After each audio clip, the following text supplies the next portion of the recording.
तेलुगु फिल्मों के मशहूर अदाकार अल्लू अर्जुन की गिरफ्तारी और रिहाई के मामले पर तेलंगाना प्रदेश कांग्रेस कमेटी के सदर महेश कुमार गौड़ ने रद्द-ए-अमल जाहिर किया। उन्होंने कहा कि अदाकार की गिरफ्तारी से उनका कोई ताल्लुक नहीं है। उन्होंने वाजे किया कि हीरो अल्लू अर्जुन से उनकी कोई मुखासमत नहीं है। उन्होंने पूछा कि अदाकार एक खातून की मौत के जिम्मेदार बने हैं, क्या उनको गिरफ्तार नहीं करना चाहिए था। वाज़ेह है कि अदाकार की गिरफ्तारी पर शदीद रद्द-ए-अमल मुख्तलिफ गोशों से सामने आया है।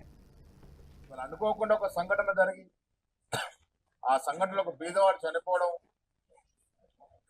దాంట్లో జరిగినటువంటి లొసుగుల వల్ల చట్టం తన పని తను చేసుకుంటూ అల్లు అరు మీద కేసులు పెట్టడం జరిగింది. దాని తర్వాత కోర్టు బెయిల్ ఇవ్వడం జరిగింది.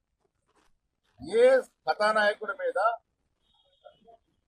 కాంగ్రెస్ పార్టీ నుంచి ఎవరికి కూడా వ్యక్తిగతంగా ప్రేమ తప్ప దేశాలు ఉండవు. జరిగిన సంఘటన దృష్ట్యా చట్టం తన పరిధిలో కేసులు పెట్టుండొచ్చు. కోర్టు బెయిల్ ఇచ్చింది. ఆ అంశాన్ని జత చేసి దాని మొత్తం కాంగ్రెస్ పార్టీకి ఆపాదించే ప్రయత్నం బీజేపీ నాయకులు చేస్తున్న తీరుని నేను ఖండిస్తా ఉన్నాను. చిత్రసీమకి, తెలుగు చిత్రసీమకి కాంగ్రెస్ పార్టీకి ఎనలేని అనుబంధం ఉంది. అదెవరు కూడా కాదనలేరు.